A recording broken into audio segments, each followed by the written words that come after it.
আমরা এই মুহূর্তে অবস্থান করছি উত্তরা দিয়াবাড়ি মাইলস্টোন কলেজে। আমার ভাই পরিবার সবাই বাইরে, কালকে আমি বাসার থেকে সব দেখছি, আজকে ফাইনালি আসছি।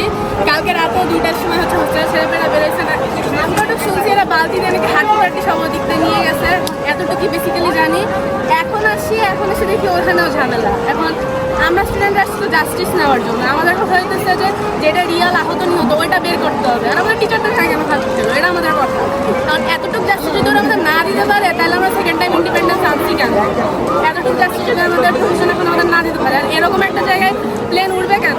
আর এত বছর আগের একটা প্লেন এইখানে আনছে প্রশিক্ষণ দেওয়ার জন্য, তাইলে কি এটা অবশ্যই প্রশাসনের ভুল? তাহলে এখন যদি প্রশাসনের ভুলের কারণে আমাদের এত কিছু ফেস করতে হয়, তাই তো প্রশাসনের ভুল, ওদের তো এটা দায়বদ্ধতা নিতে হবে। ওরা যদি দায়বদ্ধতা না নিয়ে এখন আমাদের গায়ে হাত তুলে, তাহলে সেটা ভুল না, এখন সেটা জাস্টিস আমরা নিব না। ছোট ভাই বোন বাবা মা তার আপনারাও তো এটা সাক্ষী, আসলে কেমন লাগছে, আসলে কি করা উচিত বলে মনে হয়? আসলে আমার তো এখন এই ব্যাপারে কিছু কি যে বলবো, আসলে কালকে যে অবস্থা দেখলাম এখানে, মানে এদের হচ্ছে আমার বড় ভাইরা এখানে ছিল, ওরা দেখছে যে এরা বের হয়েছে, কারোর হাফ বডি আছে কারোর হাফ বডি নাই। এখন এইগুলো নিয়েও যদি বৈষম্য হয়, এইগুলো নিয়েও যদি রাজনীতি হয়, এইগুলো নিয়ে ভাগ হয়ে গেছে। আপনারা কি কালকে ছিলেন? এখানে ছিলাম না, ঘটনাস্থলে ছিলাম না, মানে আমরা হাসপাতালে গিয়েছি। আমি আমার শিক্ষার্থীকে নিমিশে বের করে ফেলতে পারবো, কতজন আহত, অনেকে বলতে কি মাইলস্টোন পারে না যে কতজন নিহত কতজন আহত সত্যতা প্রমাণ করতে? হ্যাঁ অবশ্যই পারবে, কারণ ওদেরকে নির্দেশ দেওয়া হয়েছে যাতে প্রকাশ না করে। মাইলস্টোনে আমাদের প্রত্যেকটা দিন, প্রত্যেকটা যখন ক্লাস শুরু হয় তখন ঠিক 8টা থেকে 8:30-র মধ্যে আমাদের প্রেজেন্ট দেওয়া হয় অনলাইনে। এখানে দেখা যায় কতজন শিক্ষার্থী উপস্থিত আছে, কতজন উপস্থিত নেই। আর যারা কেউ যদি ছুটি নিয়েও যায় তাহলে ওইটা আমাদের কাছে অ্যাপ্লিকেশন থাকে টিচারদের কাছে। আর অনেকে বলতেছে আমাদের আইডি কার্ডে কোনো বাবা মার নাম নেই, বাবা মার নাম্বার নেই। এটা আপনারা প্রায় সবাই দেখবেন যে আইডি কার্ডে কোনো বাবা মার নাম্বার থাকে না। হ্যাঁ রক্ত গ্রুপ থাকে, এটা আমাদের মাইলস্টোনের ব্যর্থতা হচ্ছে। এই বছর আমাদের রক্ত গ্রুপ দেয়নি, কিন্তু গত বছরগুলোতে আমাদের আইডি কার্ডে রক্ত গ্রুপ ছিল। এইটা আমাদের ব্যর্থতা যে রক্ত গ্রুপ দেয় না, অনেকে রক্ত লাগতে পারে, ঠিক আছে, কিন্তু বাবা মার নাম্বার যদি না থাকাতে এটা যদি মাইলস্টোনের ব্যর্থ থাকে, এটা তো কিছু করার নেই। কারণ আমাদের সব ইনফরমেশন টিচারদের কাছে থাকে। আপনি যে মুহূর্তে যাবেন, এখন যদি মাইলস্টোনের টিচারকে ধরেন যে ম্যাম আমার এই শিক্ষার্থীর পরিচয়টা আমাকে দেন, তাহলে ঠিকই কিন্তু উনি নিমিশে বের করে দিতে পারবে ওর বাবা মার নাম। কিন্তু আমাদেরকে তো দেখতে হবে যে কে ছিল ওই শিক্ষার্থীটা। কিন্তু এখানে প্রশাসন লুকাচ্ছে, কেন লুকাচ্ছে? এটাই আমাদের দাবি। কেন লুকাবে? যার বাবা মা সন্তানকে পাচ্ছে না, তার বাবা মার কষ্ট হচ্ছে না, কালকে সারাটা রাত আমাদের আত্মীয় মারা না যায়, কিন্তু ওরা তো আমাদের ভাই বোন, ছোট ভাই বোন, কারো না কারো সন্তান। তাহলে কি আমাদের খারাপ লাগে না, কষ্ট লাগে না? আচ্ছা, এখন পর্যন্ত স্কুল কর্তৃপক্ষ বা প্রশাসন থেকে কি আসলে যে তথ্যটা আসলে পাওয়ার কথা, এই তথ্যটা আসলে দিচ্ছে না? এটা সাবস্ক্রাইব করে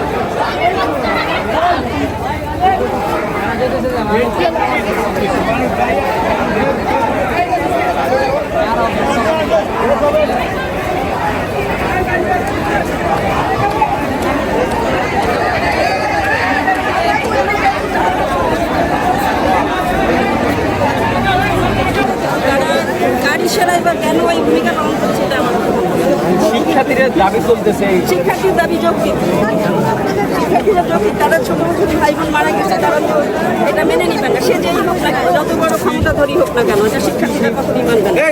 আজকে মাত্র দেখলাম একজন মা এসে তার মেয়েকে খুঁজতেছে, খুদাইসা নামের একটা মেয়েকে খুঁজছে, আমিও দেখেছি সেই মায়ের। দেখেছেন, কিন্তু প্রশাসন কালকে তাকে ঢুকতে দেয় না। আসলে এই ব্যাপারটা কিভাবে দেখছেন? প্রশাসন যারা চালায় তাদের কি সন্তান নাই? তাদের সন্তান নাই? আমার বাচ্চা তো স্কুলে পড়ে না, আমি কেন আসছি? আমি যদি এই জায়গায় আমার বাচ্চাকে দাঁড় করাই, তার মুখটা, তার ছবিটা যদি আমি ওই বাচ্চার ছবির সঙ্গে ক্লিয়ার করি, আমি কি থাকতে পারবো? এই মা যে কাঁদতেছে, এটা যদি আমি হইতাম আমি কি করতাম? তা প্রশাসন যারা চালায়, সেনাবাহিনী, এটা কার সাথে? তাদের কি সন্তান নাই? তাদের মতো বোঝা উচিত এই যে এই মাকে ঢুকতে দেয় না কেন, সে তো বহিরাগত না, তার বাচ্চা স্কুলে পড়ে, তার বাচ্চার সঙ্গে তাকে তো সর্বোচ্চ সাহায্য করা উচিত ছিল, কিন্তু সেটা না করে তারা তাকে ঢুকতে দেয় নাই। এটা হচ্ছে মানে ঘৃণ্য কাজ। আচ্ছা,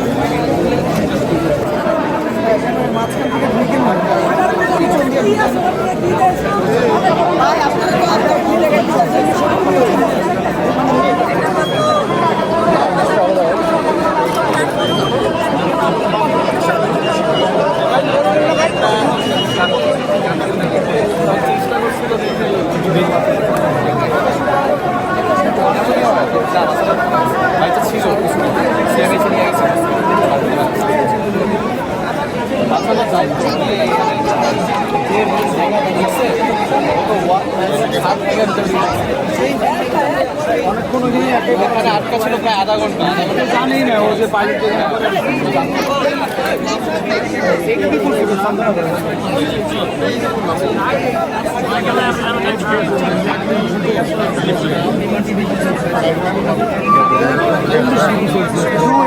উঠবে এই যে তেল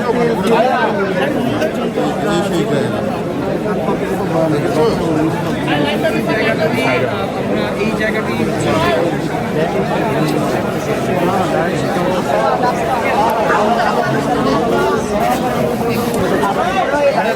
অবশ্যই না ধরে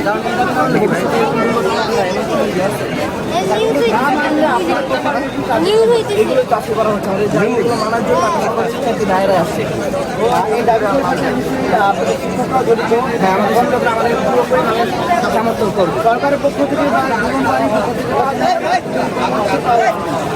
এখন পর্যন্ত মনে হয়নি তারা গেছে, তারাগুলো অবশ্যই আমরা জানাবো।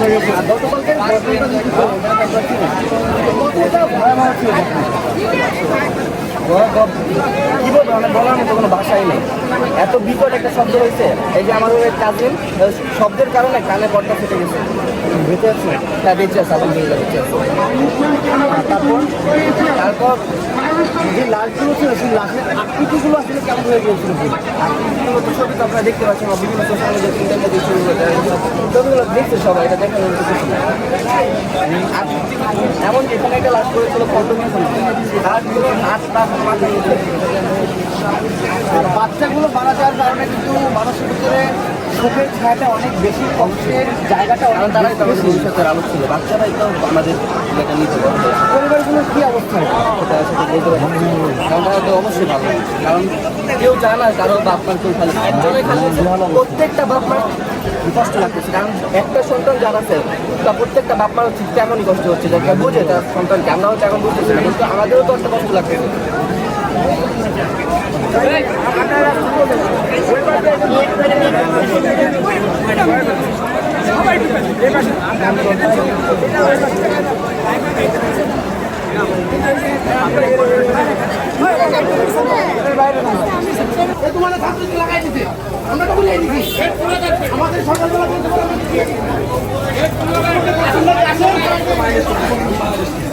এই ছেলেটা বেশি পাকনামে করছে, সাদা শার্টটা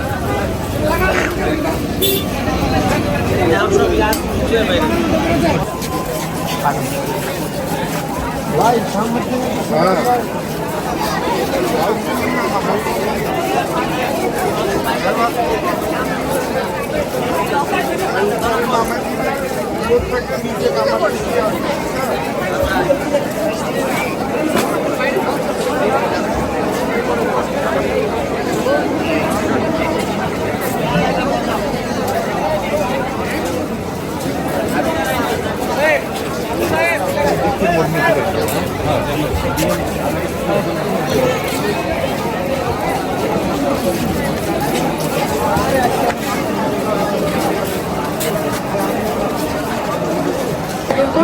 দরকার না মামা আমাকে সাথে সাথে কল দিচ্ছে। আমার যেহেতু আজকে রসায়ন পরীক্ষা ছিল সেটা স্থগিত করা হয়েছে, আপনারা সকলেই জানেন।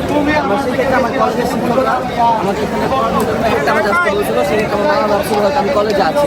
আমাদের সাথে সাথে কল দিয়ে বলছিল যে এখানে এরকম হয়েছে, তুমি কি আসলে তো পরে আমি তৎক্ষণাৎ এখানে আসি, এসে দেখি তখন আগুন জ্বলতেছে। তো সেই ক্ষেত্রে দেখি এক একজন একটা করে স্টুডেন্ট বের করতেছে, তখন একদম স্টুডেন্ট তখন মাত্র বের হচ্ছে, তারা কয়েকজন বাইরে হচ্ছিল, তাদের শরীর ক্ষত হয়ে গেছে আগুনের পরে। এটা দেখতে পাচ্ছি। আপনি তখন কোথায় ছিলেন বললেন? আমি তখন ছিলাম এই যেখানে ক্যান্টিনের সামনে। আইসা যখন দেখলেন উদ্ধার করতেছে, রেস্কিউ করতে, হ্যাঁ, rescue করতে। কি অবস্থায় দেখছিলেন বাচ্চাদেরকে? তাদের অবস্থা ছিল ক্ষতবিক্ষত, তাদের চামড়া শরীর থেকে একদম ক্ষয়ে ক্ষয়ে পড়তেছে, এরকম অবস্থা ছিল। প্রথম লেয়ারটা যেভাবে উঠে যায় সেটা আপনার বিভিন্ন সোশ্যাল মিডিয়া ভিডিও আছে, ভিডিওটাও আছে, দেখতে পাবেন। কেমন স্টুডেন্ট ছিল আপনি দেখতে পাচ্ছেন, বা কতজনকে উদ্ধার করা হয়েছে? এত স্টুডেন্ট দেখতে পাইনি, কিন্তু ছিল ভিতরে, কিন্তু ছুটির সময় ছিল তো একটু কম ছিল। তবে উপরের তালায় 8-7 যদি ছিল তাদের ছুটি হয়নি, তাদের ছুটি হতে তার 10 মিনিটের মতো বাকি ছিল। আর এটা যখন পরে তারপরে কি কোনো ধরনের এক্সপ্লোশন বা শব্দ হওয়া, তারপরে বিস্ফোরণ হওয়া বা কিছু এরকম কিছু একটা একটু বলবেন, পুরোটা একটু বলবেন ডিটেলটা? আমি যখন শব্দ হয়েছে তখন হচ্ছে যে শব্দটা যা দূরে ছিল তারা তো বুঝতে পারেনি কিছু শব্দ, কিন্তু কাছে প্রচুর বিকট শব্দ হয়েছে। এই যে আমার ফ্রেন্ড ওর একটা কাজে এই শব্দের কারণে কানের পর্দা ফেটে গেছে, সে এখনো বেঁচে আছে।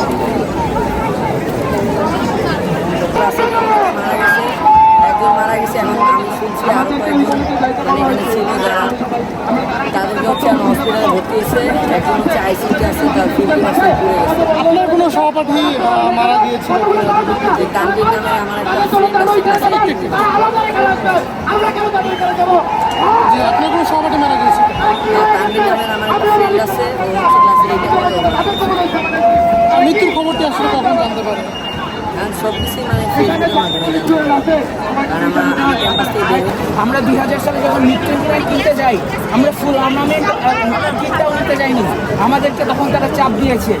আমরা 12 সালে আমরা F7 কিনলাম, তখন আমরা আমাদেরকে চায়না জেটেন সিটিতে চেয়েছিল, যদিও তখন WS10 ইঞ্জিনে ক্র্যাক আসতো, কিন্তু তারা তাদের সাথে একটা সাইন ডিল করলে, সাইন করলে তারা আমাদেরকে রাশিয়ান অরিজিনের ইঞ্জিন দিয়ে দিত, যেটা তারা বর্তমানে ব্যবহার করছে। লং টার্মের জন্য আমরা TFX-কে হারিয়েছি 30, সেটা আমাদের জন্য হয়তো ফিজিবল হতো না, আল্লাহ ভালো জানে। কিন্তু কথার উপর কথা হচ্ছে যে আমাদের যে বাইরে একটা টিকিটও কিনা হলো, আমাদেরকে টেকনোলজি ট্রান্সফার করা হয়েছে, হয়নি। আমাদের এটার মধ্যে থেকে শুধু একটা কথাই বেরিয়ে আসে, দুর্নীতি আছে, চলছে, চলবে, আমলাতন্ত্র আছে এবং আমাদেরকে খাচ্ছে। আমরা আপনাদের এয়ার চিফ মার্শালকে অ্যারেস্ট করে লাভ নাই, DGFI যেখানে আমাদেরকে এইসব রেপুটেশনের জুতা দিয়ে পড়ে আমাদের এই লাস্ট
তোর ফোনটা দে, তোর ছবি তুলে এটা তোর বড় তোর কবে তো কিছুতে করে কিনে দিলু